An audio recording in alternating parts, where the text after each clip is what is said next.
Good afternoon, my dear students. This is Santosh Gore welcoming you for the video lecture of English literature. First of all, let me wish you a very happy new year and wish you a very healthy corona free year. Today we are going to discuss about new historicism. This is the topic of BA final year 5th sem. This is a theory proposed by Arjun Sen Gupta. The idea that literary texts are informed by their historical milieu has a long history that stretches back to the 18th century. तर कल्पना अशी आहे की जे साहित्यिक पुस्तके आहेत, साहित्यिक लिखाण आहे, तर हे आपल्याला ऐतिहासिक परिस्थितीद्वारे कळवल्या जातं आणि याचा एक लांब इतिहास आहे. याचा इतिहास 18व्या शतकापासून सुरू होतो. म्हणजे कोणतंही साहित्यिक कार्य हे त्याच्या इतिहासाशी संबंधित असतं, ही थिअरी आपल्याला सांगते.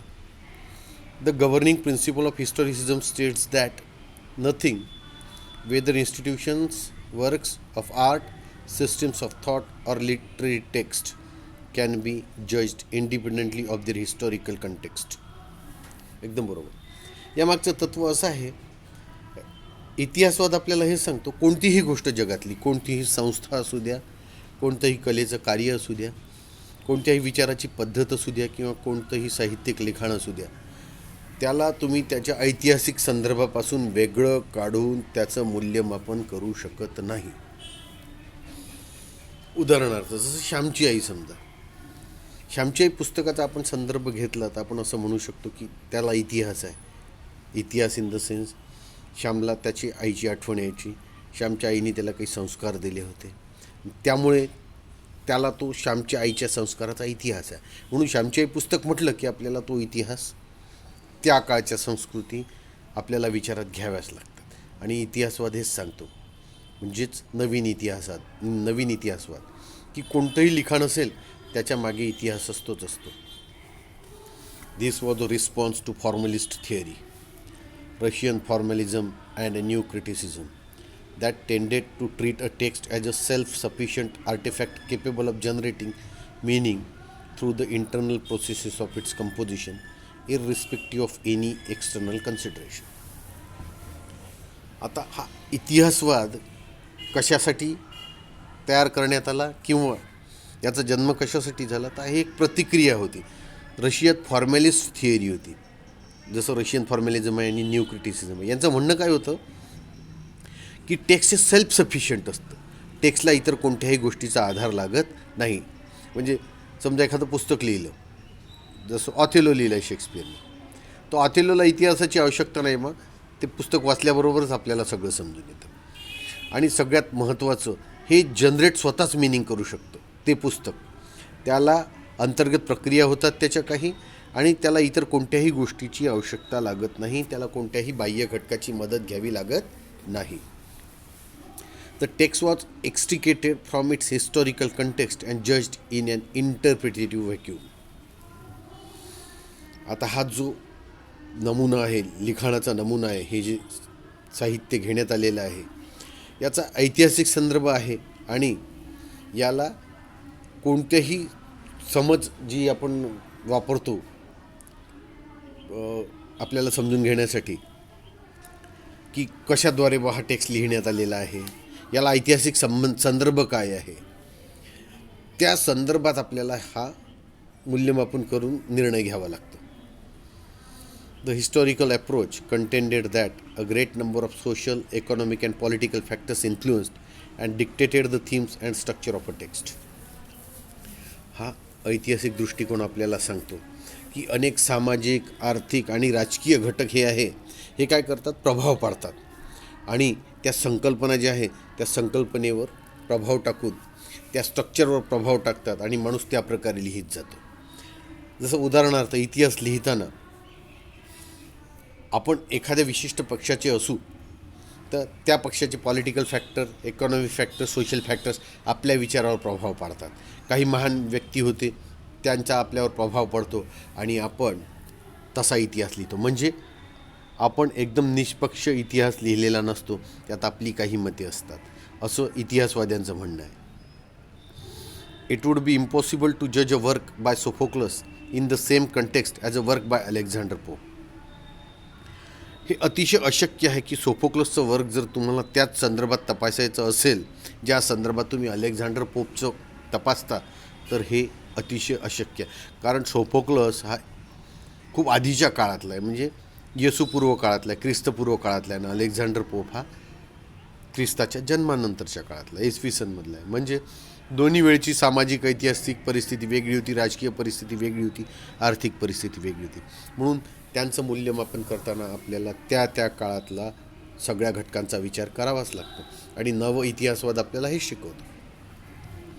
Furthermore, the historical critic understands that one can know only the historical context that one inhabits, and therefore it is largely impossible to go beyond one's assumptions and have an empathetic knowledge of another time. यापुढे जाऊन अजून असं म्हणता येतं की जे ऐतिहासिक critic आहेत, ऐतिहासिक टीकाकार आहेत, ती ही गोष्ट समजून जातं की तुम्हाला ऐतिहासिक संदर्भ जर समजून घ्यायचा असेल तर तुम्हाला खूप मेहनत घ्यावी लागेल. कारण एखाद्या व्यक्तीच्या गृहीताच्या पार तुम्ही जाऊ शकत नाही आणि त्याचं ज्ञान तुम्ही इतर काळात जाऊन घेऊ शकत नाही. बरोबर आहे. तुम्ही आता या काळात जन्म घेतलेला आहे आणि तुम्ही इतिहासात टाईम मशीन वापरून मागच्या काळात जाऊ शकत नाही आणि तो संदर्भ जसाच्या तसा समजून घेऊ शकत नाही तुम्ही. म्हणजे समजा आता आपल्याला शेक्सपियरच्या काळातल्या एखाद्या नाटकाबद्दल समजून घ्यायचं असेल तर 1516मध्ये आपल्याला जाता येणार नाही, कारण आपण वर्तमान काळात आहोत, आपल्याला भूतकाळात जाणं अशक्य आहे. म्हणून न्यू हिस्टॉरिसिझम म्हणतो की तुम्हाला त्या काळची जी परिस्थिती होती, ऐतिहासिक, आर्थिक, सामाजिक, ती समजून घेऊन तुम्हाला त्या लिखाणाचं मूल्यमापन करायचं आहे. Historicism has more in common with structuralist theory, especially in the field of hermeneutics and reader response theory, where the evolution of language due to historical circumstances is taken into account. आता हा नव इतिहासवाद आपल्याला हे सांगतो की structuralist theory जी आहे यासोबत आपण कॉमन जातो इतिहासवाद, आणि खास करून रीडर रिस्पॉन्स थिअरी जी आहे, हर्मेनेटिक्स. रीडर रिस्पॉन्स थिअरी म्हणजे रीडर वाचून त्याला रिस्पॉन्ड कसा करतो. कारण तुम्हाला जेव्हा वाचता तुमची रिस्पॉन्सेस ठरलेले असतात, तुम्हाला चांगलं वाटू शकतं, वाईट वाटू शकतं किंवा कधी कधी न्यूट्रल राहता तुम्ही, तर हे समजून घ्यावं लागतं तुम्हाला. हे समजण्यासाठी पुन्हा तुम्हाला ऐतिहासिक, सामाजिक आणि आर्थिक घटक समजून घ्यावे लागतील त्या काळातले. Where the evolution of language due to historical circumstances is taken into account. आणि हे सगळ्यात महत्त्वाचं आहे. त्या काळी ऐतिहासिक संदर्भानुसार ऐतिहासिक परिस्थिती कशी होती आणि त्या संदर्भानुसार भाषा कशी विकसित होत गेली, त्या परिस्थिती हे सुद्धा तुम्हाला लक्षात घ्यावं लागतं आणि तुम्हाला त्या साहित्यिक लिखाणाचं मूल्यमापन करावं लागतं. पहा, महाभारत काळात जेव्हा जातो आपण तर ती भाषा जड होती, बोजड होती आत्ताच्या तुलनेत. जसं पितामह, पिताश्री, आता अशी भाषा चालत नाही. आता तुम्हाला बाबा, आई, मातोश्री म्हणून चालणार नाही. तुम्हाला या काळात आहात तर या काळातल्या भाषेनुसारच तुम्हाला लिखाण करावं लागेल, वाचन करावं लागेल. हां, मान्य आहे, तुम्ही इतिहास काळाचा अभ्यास करताना या भाषा वाचू शकता, परंतु तुम्हाला कोणत्याही साहित्याचं मूल्यमापन करताना तिथल्या त्या काळातल्या भाषेचं सुद्धा मूल्यमापन करावं लागेल. New historicism which emerged in the 1980s was a reaction against formalism, which treated the text as an autonomous entity, and Marxist criticism, which interpreted the text in terms of the processes of production and labor. तर new हिस्टॉरिसिझममध्ये Arjun Sengupta परत म्हणतात की हे 1980च्या दशकात जन्माला आलेलं आहे आणि ही प्रतिक्रिया होती फॉर्मॅलिझम विरुद्ध. रशियात जो फॉर्मॅलिझम जन्मास आला होता त्यांचं म्हणणं होतं की तुम्ही कोणतंही टेक्स्ट इंडिपेंडेंटली समजू शकता, आणि हिस्टॉरिसिझमचं म्हणणं आहे की तुम्हाला त्या काळातल्या ऐतिहासिक, सामाजिक, आर्थिक परिस्थितीचा बोध घेऊनच त्या साहित्यिक कलाकृतीचं मूल्यमापन करावे लागेल. आणि त्यांनी मार्क्सिस्ट क्रिटिसिझमचा सुद्धा विचार केला होता. म्हणजे मार्क्सिस्ट क्रिटिसिझम काय, मार्क्सचं तत्त्वज्ञान काय होतं की टेक्स्ट हे अशा पद्धतीत आहे की ही प्रोसेस आहे टेक्स्ट, प्रोडक्शन आणि लेबरची. जसं मार्क्सिस्टचं म्हणणं आहे, एखादा तुम्ही मोबाईल निर्माण करता, तुम्हाला कारखान्यात जावं लागेल, मेहनत करावी लागेल, मोबाईल निर्माण होतो. तसंच मार्क्सिस्ट लोकांचं लिखाणाबद्दल सुद्धा म्हणणं आहे. त्यांचं म्हणणं काय की लिखाणाची ही जी प्रक्रिया आहे ही उत्पादनाची प्रक्रिया आहे. लिखाण केल्यावर पुस्तकाचा जन्म होतो, म्हणजे प्रॉडक्ट निर्माण झालं, आणि लेबर, लिखाणासाठी तुम्हाला श्रम घ्यावे लागतात, असं म्हणणं होतं फॉर्मॅलिझमवाल्यांचं. त्यांचं म्हणणं होतं फॉर्मॅलिझम आणि मार्क्सिस्ट क्रिटिसिझमचा वापर करा आणि कोणत्याही साहित्यिक कलाकृतीचं मूल्यमापन करा. आणि न्यू हिस्टोरिसिझम यांच्या अगेन्स्ट होते. न्यू हिस्टोरिसिझमचं म्हणणं होतं की तुम्हाला त्यावेळच्या आर्थिक, सामाजिक, राजकीय आणि ऐतिहासिक परिस्थितीचा अभ्यास करावा लागेल आणि त्यानुसार त्या पुस्तकाचं मूल्यमापन करावं लागेल. The central principle of New Historicism was to treat the literary text as something not unique but as one of several interlocking discourses, social, political, religious, economic, etc., which shaped it and in turn were shaped by it. याचं मध्यवर्ती तत्त्व होतं new हिस्टोरिसिझमचं की साहित्यिक कलाकृतीला तुम्ही अशा पद्धतीने treat करा. हे युनिक नाही आहे, काही खास नाही आहे, पण यात अजून घटकांचा समावेश होतो, जसं सामाजिक, राजकीय, धार्मिक, आर्थिक. यामुळे तुमची साहित्यिक कलाकृती जन्माला येते. आणि उलट पण त्यांचं म्हणणं तो साहित्यिक कलाकृतीमुळे सोशल, पॉलिटिकल, रिलिजियस, इकॉनॉमिक गोष्टीचा सुद्धा जन्म होतो. याचं उदाहरण बघूया आपण. जसं त्या काळात रामायण लिहिलं गेलं, सामाजिक, आर्थिक, धार्मिक, आर्थिक पाहून हे महाकाव्य लिहिलं गेलं. म्हणजे इथे त्या घटकांच्या प्रभावाने साहित्यिक कलाकृती जन्माला आली. आता उलट पण घडलं, साहित्यिक कृती जन्माला आली, जसं जसं लोक वाचत गेले तसं तसं त्याचं अनुसरण करत गेले. म्हणजे पहा, पहिले त्या घटकांनी कलाकृतीला जन्म दिला आणि आता कलाकृती आपल्या संस्कृतीला जन्म देते. आपण त्यानुसार वागतो, ते वाचतो, त्यानुसार वागतो. महाभारतातली आणि रामायणातली उदात्त तत्त्वे आपण आपल्या जीवनात जन्माला आणतो. म्हणजे जे घटक कलाकृतीला जन्म देतात त्याच घटकांना ती कलाकृतीसुद्धा जन्म देते. It broke away from earlier forms of historicism in its insistence that history itself is a kind of textual construct and that there can be no single history. आणि इतिहासाने काय केलं, इतिहासवादाने, की जे इतिहासवादाचे आधीचे प्रकार होते त्यांनी स्वतः एक इतिहास निर्माण केला आणि एक नवीन टेक्स्च्युअल कन्स्ट्रक्ट बनवला. म्हणजे त्या इतिहासाने नवीन साहित्य जन्माला घातलं. आणि त्यांनी म्हटलं की इतिहास हा एकच असू शकत नाही, इतिहास अनेक प्रकारचे असू शकतात. बिलकुल बरोबर आहे. इतिहास म्हणजे हा फक्त आपल्या थोर लोकांचा स्वातंत्र्याचाच इतिहास नाही, तर साहित्याचा इतिहास असू शकतो, राजकीय इतिहास असू शकतो, सामाजिक इतिहास असू शकतो, तुमचा आर्थिक इतिहास असू शकतो, तुमची कशी कशी प्रगती होत गेली. म्हणून या सगळ्या इतिहासांचा अभ्यास करूनच आपल्याला कलाकृतींचा अभ्यास करावा लागतो.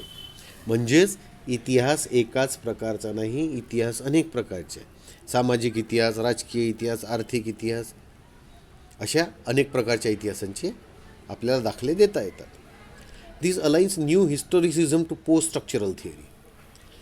न्यू हिस्टोरिसिझम आणि पोस्ट स्ट्रक्चरल थिअरी हे एकत्र येतात. पोस्ट स्ट्रक्चरल थिअरीचंही म्हणणं आहे की तुम्हाला फक्त त्या साहित्याच्या एकाच पैलूचा अभ्यास करायचा नाही, तर त्या काळात असलेल्या सगळ्या पैलूंचा तुम्हाला अभ्यास करावा लागेल. There is no unity or homogeneity in culture and there is none of the enlightenment idea of progress or teleology in history either. आता न्यू हिस्टोरिसिझमचं असं म्हणणं आहे की त्या संस्कृतीत एकता नाही, एकजिनसत्व नाही आणि त्यात तुमच्या कोणत्या कल्पनेचं सुद्धा खूप तुमच्या जीवनात प्रकाश पडेल, प्रगती होईल किंवा इतिहासात याचे खूप दाखले आहेत असंही नाही. बरोबर आहे. कल्चर एकच नाही, कल्चर युनिटी नाही. पहा, भारतीय कल्चर वेगळं, अमेरिकन कल्चर वेगळं, इंग्लिश कल्चर वेगळं, मेक्सिकन कल्चर वेगळं, ब्राझिलियन कल्चर वेगळं, चायनीज कल्चर वेगळं. आणि सगळ्यात महत्त्वाचं, जी आयडिया आपल्या जीवनात प्रकाश पाडेल, समजा भारतीयांच्या जीवनात रामायण महाभारत प्रकाश पाडते, तसंच ती चायनीज लोकांनाही तेवढंच प्रभावित करेल हे शक्य नाही. कारण त्यांचा इतिहास वेगळा आहे. त्यांना कन्फ्युशियस जास्त आवडतो, त्यांना युएनश्वांगच्या ज्या काही ऐतिहासिक नोंदी आहेत त्या त्यांना जास्त आकर्षित करतात, त्यामुळे त्यांचा जास्त विकास होतो. It is a problematic site of several competing, contradictory and unreconciled forces. एकदम बरोबर आहे. यात काय समस्या निर्माण होते, खूप स्पर्धा निर्माण होते, विरोधाभास निर्माण होतो आणि अशा शक्ती कार्यरत असतात की ज्यांचं आपण कधीही मिलन घडवून आणू शकत नाही, ज्यांच्यात आपण कधीही समेट घडवून आणू शकत नाही. बिलकुल बरोबर. पहा, आताच यावर उदाहरण आपण देऊ शकतो की चायनाचा कल्चर वेगळा आहे. त्यांना साम्राज्यवाद हवा आहे, आपल्याला शांती हवी आहे. पाकिस्तानशी आपले तसेच संबंध आहेत. त्यांचा दहशतवादाशी जास्त जवळचा संबंध आहे, आपल्याला दहशतवाद नको आहे. हे फोर्सेस असे आहे की यांच्यात समेट घडवून आणता येत नाही.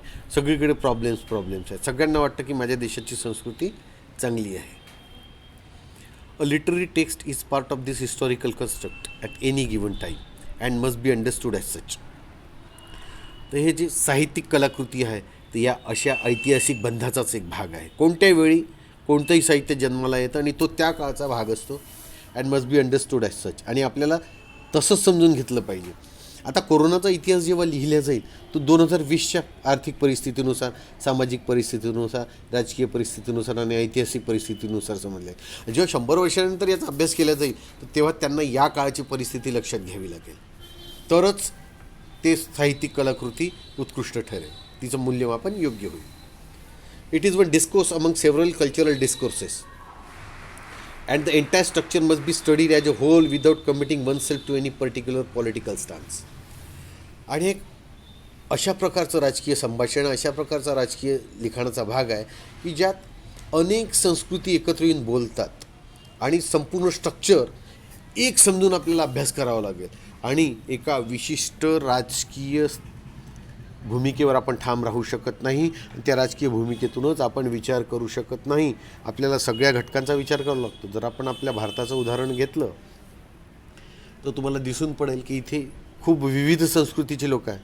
महाराष्ट्र, बेंगॉली, बिहारी, उत्तर प्रदेश, मध्य प्रदेश, दिल्ली, हरियाणा, 28 स्टेट आणि 8 आपली युनियन टेरिटोरीज आहे. सगळे विविध प्रकार आहे. Gujarat.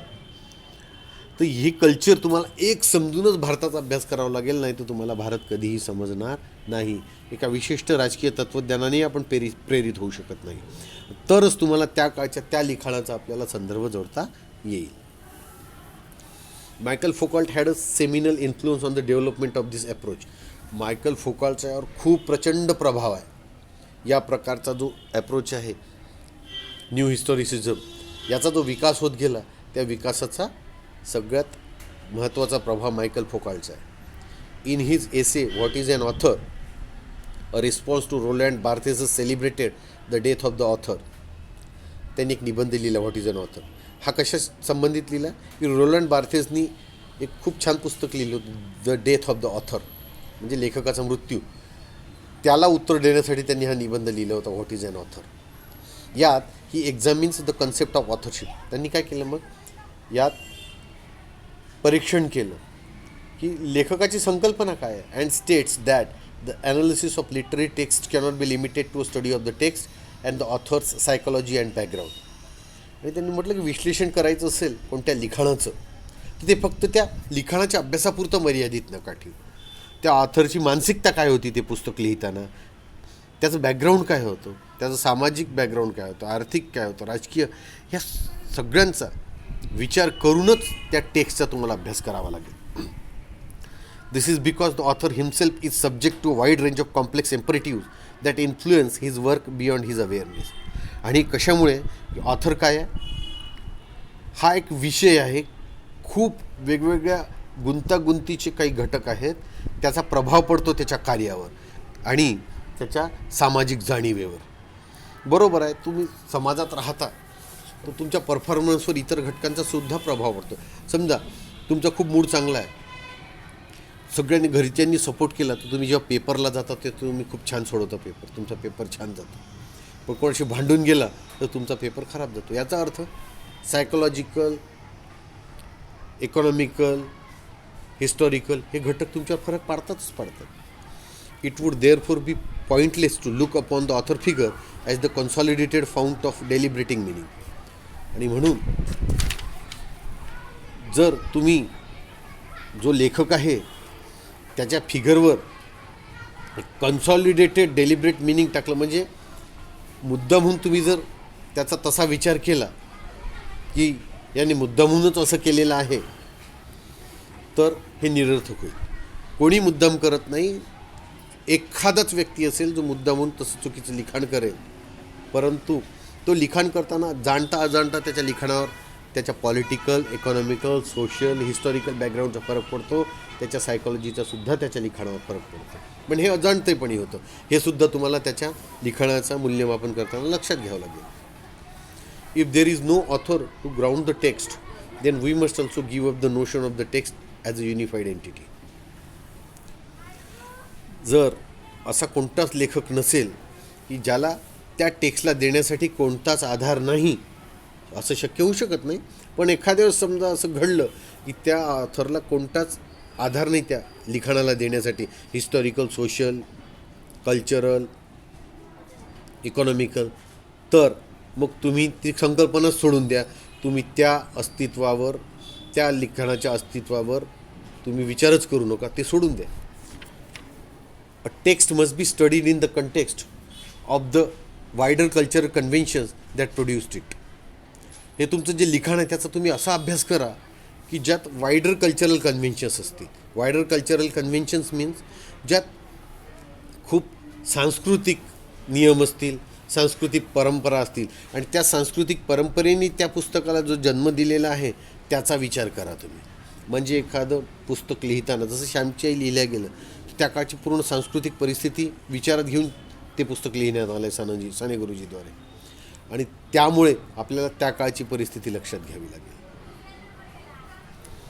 The new historicism dates back to Stephen Greenblatt's use of the term in 1982 in an introduction to an issue of the journal Genre devoted to the Renaissance. New हिस्टॉरिसिझमचा जर आपण मागोवा घेतला तर स्टीफन ग्रीनब्लॅटनी हा शब्द वापरला होता 1982मध्ये. त्यांनी एक जर्नल होतं जॉनर नावाचं, त्यांनी ते संपूर्ण वाहून दिलं होतं रिनेसान्स. रिनेसान्स म्हणजे पुनरुज्जीवन, साहित्याचं पुनरुज्जीवन. साहित्याचे काही प्रकार संपले होते, त्या संपलेल्या प्रकारांना जन्म देण्यासाठी, नवीन नवीन साहित्य जन्माला येण्यासाठी त्यांनी ते जर्नल काढलं होतं, मासिक काढलं होतं. त्यात 1982 साली हा शब्द वापरला Stephen ग्रीनब्लॅटने. Greenblatt and other critics associated with this do not consider new historicism as a theory and doctrine. ग्रीनब्लॅट आणि त्या काळचे टीकाकार आहेत जे त्याच्याशी संबंधित आहेत, ते न्यू हिस्टॉरिसिझमला सिद्धांत किंवा डॉक्ट्रिन, मूलभूत सिद्धांत म्हणत नाहीत. It was rather about approaches and strategies which moved away from formalist tendencies and placed the text within a broad cultural framework. तर ही थिअरी नसून हे कशाशी संबंधित आहे न्यू हिस्टॉरिसिझम? हा एक दृष्टिकोन आहे, ही एक नीती आहे. ज्यांनी फॉर्मलिस्ट टेंडन्सीच्या दूर गेलं ते, आणि टेक्स्टला काय केलं त्यांनी, एका मोठ्या सांस्कृतिक ढाच्यात टाकलं त्यांनी. फॉर्मलिस्ट लोकांचं म्हणणं होतं की लिखाण असतं, ते स्वयंपूर्ण असतं, त्याला इतर कोणतंही बॅकग्राऊंड नसतं. आणि न्यू हिस्टॉरिसिझमवाल्यांचं म्हणणं आहे की कोणतंही लिखाण असेल त्याला सामाजिक म्हणजे social, cultural, economical, historical, political background असतं, आणि वरून त्या लेखकाचं सायकोलॉजिकल बॅकग्राऊंडसुद्धा असतं. त्याचा विचार करून तुम्हाला त्या लिखाणाचं मूल्यमापन करावं लागेल. आणि फॉर्मलिस्ट लोकांचं म्हणणं होतं फक्त ते लिखाणाचं मूल्यमापन करा, इतर त्याच्या कोणत्याही गोष्टीशी आपल्याला देणं घेणं नाही. In Britain Raymond Williams termed his approach as cultural materialism. Raymond विलियम्सनी याला काय नाव दिलं या दृष्टिकोनाला? कल्चरल मटेरियलिझम, म्हणजे सांस्कृतिक भौतिकवाद. सुंदर नाव दिलेलं आहे त्यांनी. म्हणजे ही थिअरी नाही, मूलभूत सिद्धांतही नाही, तर हे काय आहे, तर हा एक दृष्टिकोन आहे, ही एक नीती आहे तुम्हाला साहित्य समजून घेण्यासाठी. It is significant that much of this approach was directed against the literary and cultural epoch known as the Renaissance. हे महत्त्वाचं आहे की हा जो अप्रोच आहे याची दिशा कशा विरुद्ध होती? एक साहित्यिक आणि एक सांस्कृतिक इतिहास कालखंड होता रिनेसान्स, त्याच्या विरुद्ध. त्या रिनेसान्सला त्यांना दाखवून द्यायचं होतं की साहित्याचा जन्म कसा होतो. We therefore find a radical reassessment of the works of William Shakespeare. आणि म्हणून आपल्याला मग मूलभूत पुनर्मूल्यांकन केलं गेलं. शेक्सपियरच्या याचं आधीच त्यांनी जे साहित्यिक कार्य केलं होतं त्याचं मूल्यांकन आधीच झालं होतं, त्याचं मूल्यमापन आधीच झालेलं होतं, परंतु त्याचं पुनर्मूल्यांकन केलं गेलं. आता रिनेसन्स काळ होता हा पुनरुज्जीवन. हे तुर्कांनी आक्रमण केलं होतं, सगळे साहित्यिक युरोप सोडून इकडे तिकडे पळाले होते. तुर्कस्तान सोडून, इंग्लंड सोडून, कोणी इटालीत स्थायिक झालं, कोणी इकडे तिकडे, आणि त्यांच्या साहित्यावर बंदी आणली होती. त्या ऑटोमन मुसलमान जो मुस्लिम राज्यकर्ता होता त्यांनी त्यावर बंदी आणली होती. आणि त्यामुळे साहित्याचा पुनर्जन्म झाला. मग तो झाला 1516ला, म्हणजे 16वं शतक 17वं शतक. तर त्याविरुद्ध त्या काळात जे काही मूल्यमापन झालं होतं त्या मूल्यमापनाविरुद्ध पुन्हा आपण पुनर्मूल्यांकन करू. पण ते कसं करू, तर आपण कल्चरल मटेरियलिझम वापरून, cultural background, economical background, social background, political background वापरून त्याचं मूल्यमापन करू. आणि म्हणून विलियम शेक्सपियरच्या साहित्यिक कलाकृतींचं पुन्हा पुनर्मूल्यमापन करण्यात आलं. In books like Jonathan Dollimore's Radical Tragedy and Political Shakespeare, edited by Dollimore and Alan Sinfield, the liberal humanist tradition of interpretation, which treated Shakespeare as a universal genius,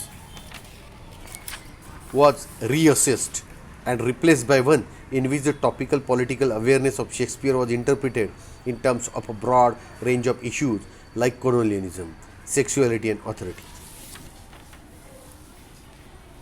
आता काही पुस्तकं लिहिली. जोनाथन डॉलिमोरने लिहिलं radical tragedy आणि political Shakespeare लिहिलं त्यांनी. त्याला edit केलं डॉलिमोर आणि ॲलन सिलफिल्ड यांनी. तर त्यात त्यांनी काय केलं, शेक्सपियरच्या काळात एक मानवतावादी अप्रोच होता. तोही कसा, स्वतंत्र मानवतावादी अप्रोच, उदारमतवादी अप्रोच होता. आणि त्या शेक्सपियरला त्या सगळ्यांनी काय म्हटलं की हा युनिव्हर्सल जिनियस आहे. शेक्सपियर हा संपूर्ण विश्वात ज्युनियस आहे. आता जिनियस आहे, खूप हुशार आहे, मान्य आहे. पण मग या लोकांनी डॉलिमोरनी, सिनफिल्डनी काय म्हटलं की आपण याला पुन्हा रिअसेस करू. ठीक आहे ना, जिनियस आहे, पाहूया. आणि मग त्यांनी रिअसेस करून काय केलं, त्यांनी त्याला सांगितलं की पॉलिटिकल अवेअरनेस होती शेक्सपियरची त्या काळात. त्यांनी पॉलिटिकली अवेअर होऊन ते लिहिलं. जसं राणीला खुश करण्यासाठी लिहिलं, राजांना खुश करण्यासाठी लिहिलं. आणि त्यात त्यांनी मोठे मोठे इश्यू वापरले शेक्सपियरनी. कोलोनियलिझम, वसाहतवाद, म्हणजे त्याचा वसाहतवादाला पाठिंबा होता. इंग्रजांना काय होतं, आपलं राज्य वाढवायचं होतं. त्यांनी त्या प्रकारचा कोलोनियलिझम टाकलं शेक्सपियरनी. सेक्स्युअलिटी टाकली त्या काळातली. त्या काळात राणीला महत्त्व होतं, तर राणीच्या काळातलं, एलिझाबेथच्या काळात त्यांनी हिरोईनला जास्त महत्त्व दिलं.